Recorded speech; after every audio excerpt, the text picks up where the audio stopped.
آج کے اس پروگرام میں ذکر کروں گا کہ اگر دائمی قبض ہے تو اس کے لیے کیا استعمال کیا جائے، اگر عارضی قبض ہے تو اس کے لیے کیا استعمال کیا جائے، اور اگر یہ جو ہے کچھ دنوں سے پخانہ نہیں آیا یا کچھ دنوں سے حاجت نہیں ہوئی تو اب اس وقت کیا کرنا چاہیے۔ تو انشاءاللہ آج کی نشست میں اس بات کا تذکرہ کروں گا، اور اس بات کے لیے آپ کو انشاءاللہ بہترین نسخے میں دینے جا رہا ہوں، آپ اس کو نوٹ کریں۔ خاص طور پر دیکھیں یو کے یورپ کے اندر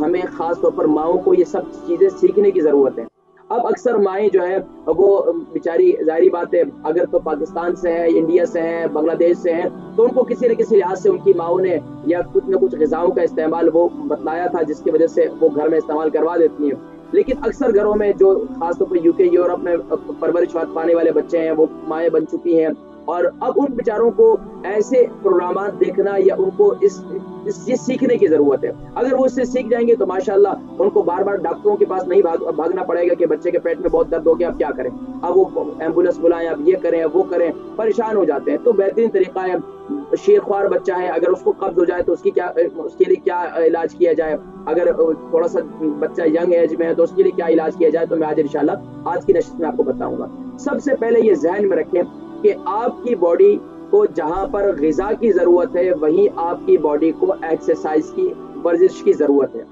کیونکہ اللہ تبارک و تعالیٰ نے ہمارے اندرونی نظام جو بنایا ہے اس کے اندر یہ جو ہماری آنتیں ہیں، جس کو آپ پائپ لے لیں، یہ بالکل رول ہے یا مختلف اندرونی نظام جو ہے مختلف اس کو جو ہے مختلف مطلب بالکل سیدھی نہیں ہے۔ تو اب اس میں بول مومنٹ کب ہوگی کہ جب آپ ایکسرسائز کریں گے، جب آپ چہل قدمی کریں گے۔ ہمارے استاد حکیم فرمایا کرتے تھے کہ بھائی جب انسان رک جاتا ہے نا تو اس کی زندگی کا، اس کے جسمانی نظام بھی رک جاتا ہے، اور یہاں تک کہ جب انسان کا جسمانی نظام بالکل رک جائے تو انسان پھر اگلے جان میں پہنچ جاتا ہے۔ اگر انسان کا اندرونی نظام بھی لاک ڈاؤن کا شکار ہو جائے تو انسان کا اندرونی نظام اتنا متاثر ہو جاتا ہے کہ اب باہر سے مطلب منہ کا ذائقہ نہیں بنتا، ٹیسٹ نہیں بنتا، کوئی ذائقہ، کوئی اچھی سے اچھی ڈشز بھی بنائے گھر والی بیگم صاحبہ یا امی جان تو اس کا ذائقہ بھی نہیں آتا۔ بھائی وہ کہتے ہیں کہ میں پکا کر اتنی اچھی اچھی ڈشیں بنا کر آپ کو دیتی ہوں، آپ لوگ کہتے ہو کہ یہ اچھا، اس کا ذائقہ ہی کوئی نہیں ہے۔ تو بہرحال اب اس کے لیے کیا کیا جائے،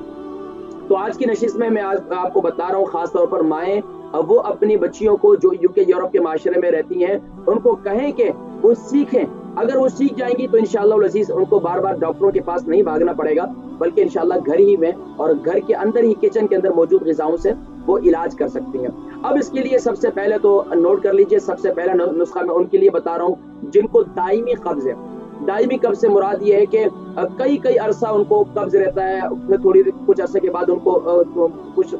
بہتر ہو جاتا ہے، پھر اس کے بعد قبض ہو جاتی ہے، یعنی کہ قبض کے بعد پھر دوبارہ قبض کا شکار ہو جاتا ہے، یعنی کہ ایک ہفتے میں 2 دفعہ حاجت ہوئی اس کے بعد پھر قبض کی شکایت ہے۔ اب ان کے لیے کیا ہے، ان کے لیے سب سے بہترین جو ہے وہ تو سنا مکی ہے۔ اب سنا مکی، اب ہمارے لوگ ہیں بھائی سنا مکی نہیں مل رہی، کیا کریں، کہاں سے کیا کریں؟ بھائی پریشان نہ ہو، سنا مکی نہیں مل رہی، متبادل غذائیں بھی بہت ساری ہیں، آپ ان کا استعمال کریں، انشاءاللہ آپ کو قبض نہیں ہوگی۔ تو دوسری چیز کیا ہے، یو کے یورپ میں جو سب سے آسانی سے چیز مل رہی ہے وہ کیا ہے، کیسٹر آئل۔ کیسٹر آئل جو ہے اب یہ ذہن میں رکھیں کہ ہمارے آنتوں کے اندر قبض ہوتا کیوں ہے، اب یہ نہیں کہ ہمارے آنتوں میں فضلہ رکتا کیوں ہے، اس لیے کہ جب ہم ڈرائی کھانے سب سے زیادہ استعمال کر رہے ہیں۔ سمپل سی بات یہ ہے کہ کسی بھی پائپ کے اندر اگر آپ کوئی بھی خشک چیز ڈالتے رہیں گے تو وہ پائپ بھی اس کے اندر وہ چیزیں اسٹروک ہو جائیں گی اور وہ آگے کی طرف موو نہیں ہوگی۔ لیکن جب آپ ظاہری بات ہے اس کے ساتھ لکوڈ کا استعمال کریں گے تو یہ آپ کے اسی طریقے سے اندرونی نظام بھی بلا تمثیل و تشبیہ یہی ہے۔ اب اس کے لیے ایک تو ڈرائی کھانے کا استعمال آپ لوگ چھوڑ دیں، شوربے والے کھانے، جب تک ہمارے گھروں کے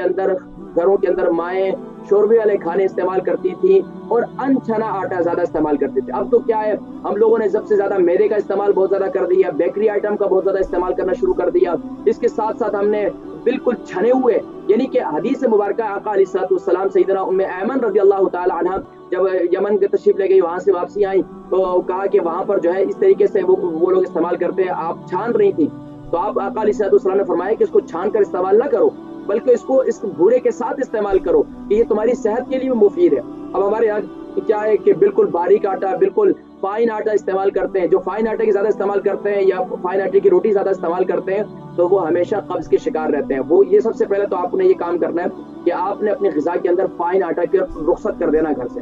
اب آپ نے ہول میل، یہ خاص طور پر یعنی کہ گندم جو ہے ایسی جو بالکل باریک نہ ہو، یہ کہ یعنی کہ ہول میل آٹا یہاں پر ملتا ہے آسانی سے، وہ استعمال کریں۔ اگر آپ نے بریڈ استعمال ہی کرنی ہے، کیونکہ میں تو مشورہ کبھی بھی نہیں دیتا ہوں کہ آپ لوگ بریڈ استعمال کریں، میں ہمیشہ یہ مشورہ دیتا ہوں کہ آپ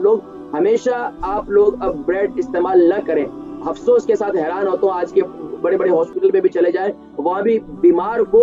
جو ہے وہ بریڈ ہی کھلاتے ہیں، اور وہ کیا ہے، بیمار کو اور ہی بیمار کر دیتے ہیں۔ اب بیمار کے لیے بریڈ کھلانا، اس کے آنتوں کے اندر اور زیادہ جو ہے وہ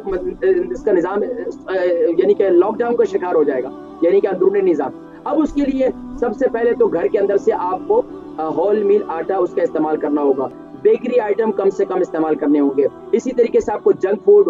خاص طور پر برگر وغیرہ، یہ پیزا وغیرہ، یہ زیادہ چیزیں نہ استعمال کریں۔ سمپل سی بات یہ ہے کہ جب آپ اس کے ساتھ استعمال کریں گے، اور کیا استعمال کرتے ہیں ہمارے لوگ، استعمال بھی کیا کرتے ہیں اس کے ساتھ، ماشاءاللہ کولڈ ڈرنک پی رہے ہیں، بڑے نخرے سے، بڑے شوق سے، ماشاءاللہ جی کولڈ ڈرنک پی رہے ہیں، اور ڈکار آگے بولتے ہیں ماشاءاللہ کھانا ہضم ہو گیا۔ بھائی کھانا کیا ہضم ہوا، اب آگے تو 3-4 دن سے ان کو آگے پہ پیشاب ہی نہیں آنا۔ تو اب اس کے لیے کیا ہے کہ ہمیں لکوڈ، خاص طور پر پانی کا استعمال، میں نے ہمیشہ کئی دفعہ ذکر کیا اپنے پروگرام میں، ہمارے اکثر لوگوں کو 95% لوگوں کو وہ لوگ ہیں جن کو کھانے پینے کا طریقہ ہی نہیں معلوم کہ کس وقت کیا کھانا ہے۔ کہ کئی دفعہ میں اپنے پروگرام میں ذکر کر چکا ہوں کہ دیکھیں ہمارے اکثر لوگ جو ہے وہ فروٹ کب کھاتے ہیں، ایشین کنٹری میں کھانے کے آخر میں کھاتے ہیں، اور حالانکہ اصول یہ ہے، کھانے کے طب کا اصول یہ ہے کہ فروٹ کھانے کے شروع میں استعمال کیا جائے۔ تو ابھی جلدی سے میں نسخوں کی جانب بڑھتا ہوں، اگر بات کریں گے تو کافی طویل ہو جائے گی، دل تو چاہتا ہے اس پہ مزید بات کریں، لیکن کال بھی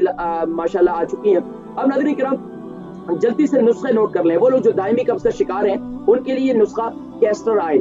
آئل بازار سے آسانی سے مل جاتا ہے، اور اس کو کیا کریں، رات کو اگر شوگر نہیں ہے تو آپ دودھ کے اندر استعمال کریں گے،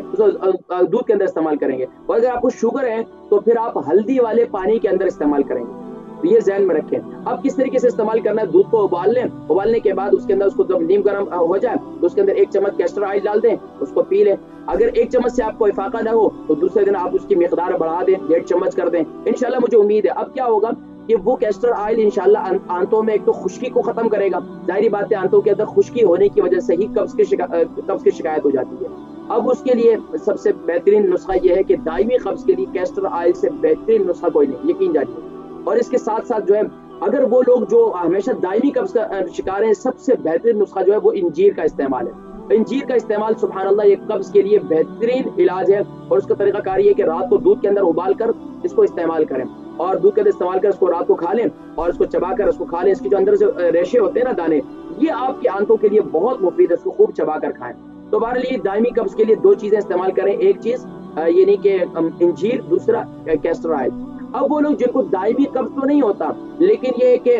وقتاً فوقتاً قبض کی شکایت ہو جاتی ہے، لیکن ہمیشہ ان کو قبض نہیں رہتی ہے، ماشاءاللہ ہمیشہ ان کا نظام ٹھیک ہوتا ہے، اندرونی نظام۔ اب اس کے لیے کیا ہے کہ ایک تو میں سب سے بہترین بتاتا ہوں، آپ لوگ قہوے کا استعمال کرتے ہیں، شاید آپ لوگ اکثر لوگ اس کو معمولی سمجھتے ہیں، یقین جانیے کہ یہ قہوہ میرا الحمدللہ، اس سے میں نے لوگوں کو دیکھا، وہ لوگ جو ویٹ لوز جن کا نہیں ہو رہا، الحمدللہ اس قہوے کے ذریعے ان کا ویٹ بھی لوز ہوا ہے، اور ماشاءاللہ ان کا وزن بھی کم ہوا ہے۔ اس کے ساتھ ساتھ ماشاءاللہ سر درد کی شکایت تھی وہ بھی ختم ہوئی ہے۔ اس کے ساتھ ساتھ اگر وہ کورونا وائرس کا شکار تھے، کسی اور وائرس کا شکار تھے، تو الحمدللہ اس وائرس کا بھی، اس کو بھی وہ کل ہوا۔ یہاں تک کہ اگر سانس کے نظام تنفس کا، یعنی جتنے امراض ہیں وہ سب کے سب جو ہے ان کے لیے ہمارا یہ قہوہ بہت مفید ہے، اور میں ہمیشہ کہا کرتا ہوں یہ قہوہ UK یورپ کے ہر گھر میں استعمال کرنا چاہیے، ہر فرد کو استعمال کرنا چاہیے، اور ہر کھانے کے 1 گھنٹے کے بعد اسے استعمال کریں، مفید۔ ہمارے اکثر لوگ جو ہے، خاص طور پر جو میرپور اور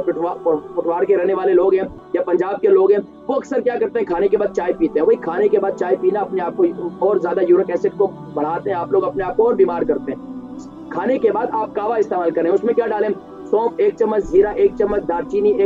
3 انچ کا 1 ٹکڑا، ادرک جو ہے اگر بلڈ پریشر ہائی نہیں رہتا تو آپ جو ہے وہ 3 انچ کا 1 ٹکڑا ڈالیں گے، اور اسی طریقے سے چٹکی بھر جو ہے گرین ٹی ڈالتے ہیں۔ اور اگر اس میں تھوڑی سی مزید آپ نے اپنے ہاضمے کو بہتر بنانا ہے تو اس میں 1 چمچ آپ جو ہے وہ اجوائن بھی ڈالتے ہیں۔ تو یہ اس کا قہوہ بنا ہے، اس کو خوب اچھی طریقے سے ابالیں۔ اگر 1 کپ قہوہ بنانا ہے تو تقریباً 2 کپ پانی ڈالیں، اس کو اچھی طریقے سے ابالیں، اور اس قہوے کو استعمال کریں۔ اگر شوگر نہیں ہے تو اس میں شہد ڈال کر استعمال کر لیں، اگر شوگر ہے تو پھر آپ شہد اس میں نہ ڈالیں۔